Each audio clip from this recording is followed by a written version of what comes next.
Day doing a post-mortem for the 2013 Brooklyn Bums.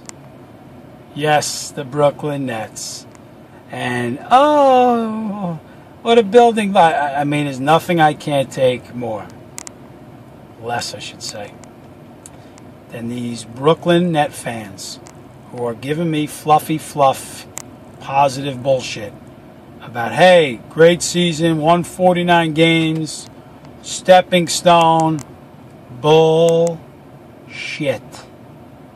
Alright, let me tell you why this was a 100% failure of a season. Now, I know I'm going to get criticized, especially my buddies at the Yes Network and the my buddy the radio guys. Chris always gets on my case. 100% failure. Not only because you lost a Game 7 in your building to an undermanned team that had half your talent. Of course, that helps. But not only because of that, but look at the entire East this season. May I remind you, please, that the Philadelphia 76ers played without their best player the entire year. The Chicago Bulls played without their best player the entire year. The Boston Celtics, for most of the season, did not have Rondo. And who am I missing? Oh, Indiana. Played without their best player. So you had an East, that was Granger, by the way. You had an Eastern Conference with four teams that were expected to be solid. All missed their best player. You stayed relatively healthy. You smoothed your way into the 4 seed. You were proud of it, which I never was. So you got the matchup with the Bulls, which was the worst one for you because the Bulls have balls and you don't. And in a Game 7, you fold. And it was a carryover of Game 6. You played Game 6 sleepwalking. You got criticized by Barkley, Marv Albert, Steve Kerr, Shaq, all criticized you in Game 6 for having no sense of urgency. You start in your building, first year in your building, place is buzzing, and you come out and you get smacked in the mouth in the second quarter and you're down 17. Let me go back, because there's the warning signs for us true Net fans. Game 2 of the season. Minnesota, you just beat Toronto, opening the season up. Nice win. Kyle Lowry goes off a little bit. You survive. Now you got Minnesota, no Ricky Rubio, no Kevin Love. You're up 15 at the half. They put a 32-10 spot on you in the fourth quarter. Oh boy, I tell you, that loss sat with me very poor. I was like, this team, this is who we are. This is who we are. And then, you know, things get better. We go 11-4. We get killed by Miami, but then we put it together. We beat the Boston Celtics in Boston. We also, during that stretch, we beat the Clippers. We beat Boston at home. Beat the Knicks. First time we played the Knicks. So now I'm proud thinking I got myself a team. I remember Doc Rivers' press conference after the Boston game saying, you know, Brooklyn must think we're soft because we manhandled Boston. You remember? Now you're feeling great. And then all of a sudden, you get this home stretch. You know, we lose that tough game in Miami. We are up by 9 at the half. We get killed in the second half to Miami, and then we come home. We lose to Golden State, Milwaukee, Oklahoma City, the Knicks. I believe we lose 5 straight at home. And now I'm like, holy shit. You know, this team doesn't have a home identity. Started out 7-1 at home. And then let's play out the rest of the year. Look at all the brutal home losses. You've heard me on the record. Chris Carino, you listening? Losses to Utah. Losses to Dallas. Losses to Atlanta, losses to Chicago, losses to the Lakers, Memphis. All games that you had leads in your building that you coughed up. You showed no toughness at home. And because of that, you finish with the 4 seed instead of the 3. 3 seed, get you the Atlanta Hawks in the first round. Gotta believe you like your chances against the Hawks. Not saying be easy, because nothing's easy with this soft bunch, but gotta like your chances. You avoid this dirty, big-balled, tough well-coached machine called the Chicago Bulls. You avoid them. And you get Atlanta. And if you get through Atlanta, you get the New York Knicks. And how great would it be for Net fans to beat the Knicks in a postseason series?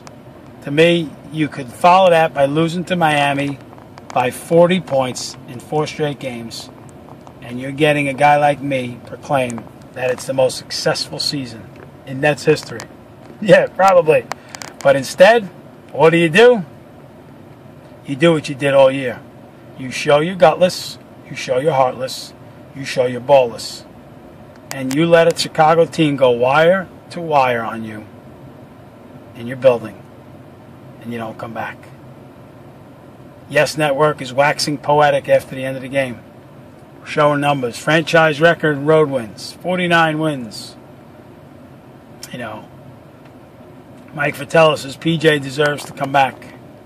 You know, I really wanted to, and I love the S guys. I love Iron Eagle. I love Spinarco. I love Fratello. But I really wanted to punch the TV. Brook Lopez is leaving the floor at the end of the game. He's clapping his hands and on top of his head toward the crowd. You know, Brook, you got bitch slapped for 4 quarters. You got dominated for 4 quarters. And you're clapping as if to say, hey, thanks, fans. Now go to the locker room, tuck your tail, and hide. If you lost to the Heat, you want to clap your hands to the fans, I'm all for it. You lost to the Chicago Bulls without 3 of their better players in your own building. This is a disgraceful season. I don't want to hear one fluffy positive thing about it. Screw you and your 49 wins, because it should have been 55, 53, whatever it is. Now, of course, before the season started, if you said, hey, 49 wins, I'd sign up for it. But it's how you got there. And don't tell me that's not important how you got there. You folded at least 11 games in your own building down the stretch. That's not a successful season. You don't come in the first round to a team that's without their best players, get it to Game 7, and call it a successful season. Bullshit. Not only is it not successful, it's one of the most embarrassing teams that I've rooted for. And listen, I got a history of rooting for embarrassing teams. I'm an Oakland Raider fan for life. It's been a decade of embarrassment there. That Yankee team last postseason, where I could have got outs on the mound. That pathetic offensive team against Detroit, embarrassing. You know, 10 years ago, losing 3-0 game to Boston, embarrassing. The Nets, 30 years I'm a Net fan. Many embarrassing teams. This will be the #1 most embarrassing team that I've rooted for. You're a disgrace, Brooklyn. You're a disgrace. There is not one shred of positive feeling for the 2000. Oh, wait, one thing. You moved to Brooklyn. Congratulations, guys. You moved to Brooklyn. And you did nothing for me to put a positive spin on any part of the season. Oh, I guess the writers have to fluff it. The yes guys have to fluff it. Maybe my buddy Chris and Capper, they got to fluff it. I don't. It's 100% failure of a season. 100%. And you look at this game, it's a microcosm of their entire season. No toughness in their own building. Smack in the mouth. PJ in the postgame, more guys came back. Duh! You're down 17, you clown. 17 you're down. And it starts with you, and you need to be gone. You're not a head coach. You're not. You know, this team gets smacked on a regular basis, and nothing. Your rotations were pathetic. I have no idea why Bogans didn't play a minute in the series. Bogans, imagine that, a good defender. A decent defender, not playing a minute. Oh, gee, we don't need defense. We gave up 61 mother effing points in the first half. We don't need D. We don't need any toughness. I don't get it. You know, and where's the future? You know, guys, news for you. Derrick Rose is coming back. Yeah, so is Granger. I don't know what Philly's going to do with the Bynum situation. I have no idea. You know, I'm not worried about Boston, but these teams, You know, Chicago's going to be a lot better. You know, listening to Barkley, Shaq, Barkley said the Nets don't want to sweat. They want to look cool. They got no bark in their dog, something to that effect, he said. I look back and I look at the game. The only game I went to this year in Barclays was the Milwaukee game. And this had so many similarities to it. Yeah, of course, Milwaukee's not a good team, but Milwaukee was up 29 points at the Barclays Center. And Gerald Wallace wills them back. Same thing. But again, my contention that night was, how do you fall behind by 29 points in your own building? And of course, it was a regular season game. So I asked the same question, Brooklyn. How do you fall behind by 17 points in your own building? It's what they were all year. If you followed them all year, they were a bunch of soft, dispassionate, uninterested players that just turned it on, always made their run. Like PJ in the post game. Our guys came back. Right. Came back. Instead of being 17 down, how about 6 down? What I expected, what I hoped, you know, it's funny because I was at a baseball game watching young kids play. I had a chance to leave the game, go watch the Nets, and I told my buddy Dave Hoffman, I don't want to go. I do not want to watch. I said, you know why, Dave? Because I know what's likely to happen. They're gonna be down 8 points at the half. I'm saying I'm gonna be pissed off. It's gonna be a dogfight, and boy, was I wrong. We were down 17 at the half. I get to the bar with like 8 minutes to go, and the 8-minute mark was a microcosm of the season. Tease you, get back in the game. Chris Humphries misses 3 or 4 free throws. Free throw percentage has been terrible in this series. Missed open shots. D. Will hits a 3 to cut it to 5 with like 6 minutes to go, and they can't get stops on the other end. Bellinelli abuses them. Joakim Noah is dominating Brook Lopez. And here we are, looking ahead. And where are we going? Like, what are we looking at? You know, where are we going? You're looking at a team that squandered a 14-point lead in Game 4. That's who they are. I don't know. I mean, what's coming up? Like, you got this roster's max. That's the $330 million this guy spent to put this roster together. And you know, I'll give Billy King some heat. He got an extension. He didn't do anything to toughen up your team down the stretch. You had to know after what I saw in the first half of the season that your team did not have a tough jaw. You think Kenyon Martin may have helped that? I don't know. Could he have? Could he have? Billy King sat on his hands, put a roster together. Now, you can't blame him. You don't know that they're going to be a bunch of pansies. You don't know that. But at the halftime mark, I knew it. I knew my team was soft. Everybody kind of knew it. And now nationally everybody knows it because of the embarrassment of Game 4, 6, and 7. You know, where do you go from here? You know, I'm a real Net fan, guys. I'm not a fluffer. I know guys want to talk about, hey, it's all right. Got to the playoffs. It's been sick. Dudes. I just told you there were 4 Eastern teams that didn't have their best player. We had arguably going in, we certainly have the highest paid backcourt in the NBA. So don't give me any fluff on any positive. You know, great statement that said a lot is hard work beats talent when talent doesn't work hard. That's what Barkley said. That's what Shaq accused him. Fourth quarter, you make your little comeback in the third. With 6 minutes to go, they don't have a field goal.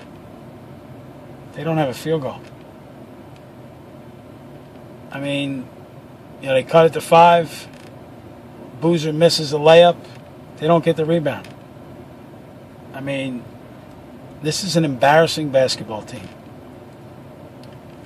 JJ, I don't know, man. Joe Johnson. Oh, but he's hurt. Yeah, and so is Noah. Same exact injury. How'd he do? 24, 14, and 6. Johnson 2 for 14.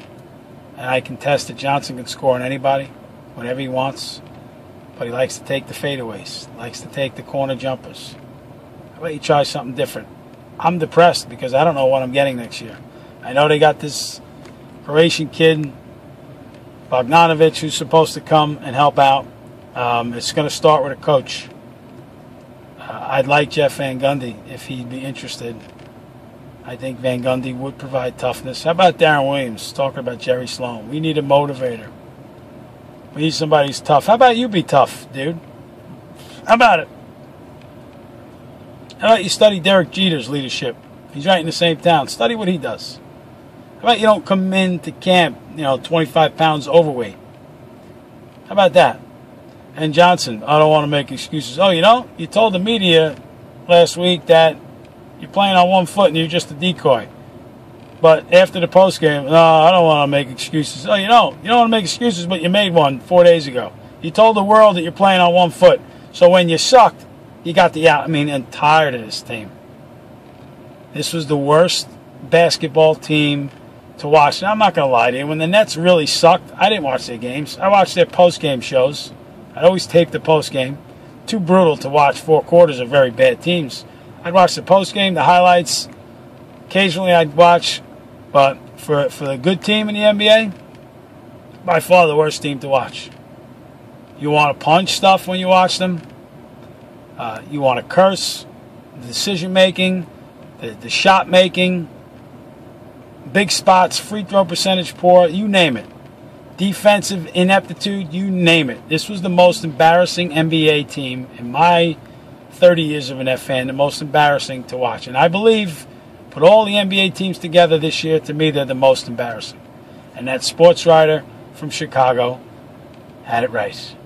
Gutless and heartless is the way I'll remember the 2013 season. It's a failure, guys. It's a failure. I don't know, man. I don't know where to turn. I don't know what's around the corner. I don't know if you can do anything. I don't know if you can make trades. It looks like I posted an article the other day. It looks like you can't do anything. I was thinking that Dwight Howard was a possibility. It doesn't look like it is. I was thinking that Dwight maybe even would sign a mid-level exception. But I don't think that's doable. I don't know if he'd do it. Boy, if he'd be smart to do it. Because to me, Lopez would be a good 4. He likes to shoot jumpers. Lopez and Howard play together. Lopez is as soft as they come when it comes to rebounding. I've watched so much video of replays. Slow down.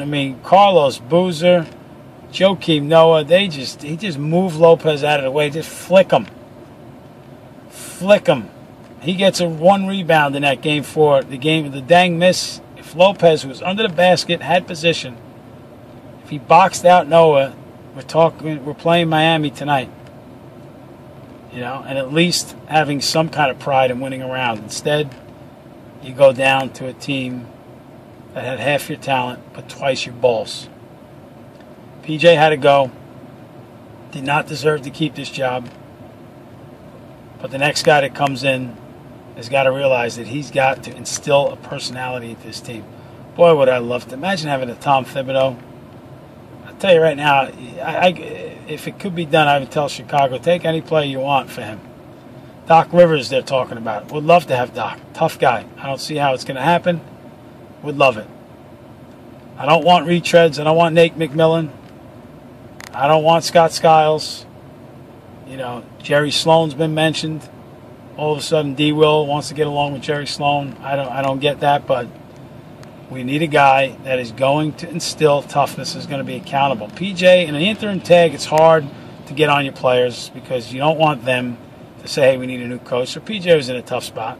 And he said it in his press conference. He had to win a championship in order to keep his job. He's probably right about that. But the reality is,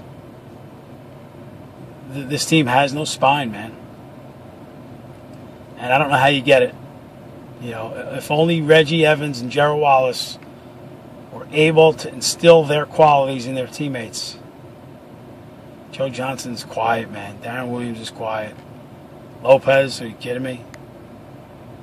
I mean, these are quiet plays. C.J. Watson, who was really had a horrible series, played well the first 2 games and disappeared the rest. You know, I like Blatch. Would like to see him back. He's a brutal defensive liability, so he's flawed. I don't know, man. I don't know. This was an embarrassing season to be an F fan. The 3 seed was available. The matchup with the Knicks would have been great. To me, nothing. 49 wins erased by this exit in the first round. Leave me alone.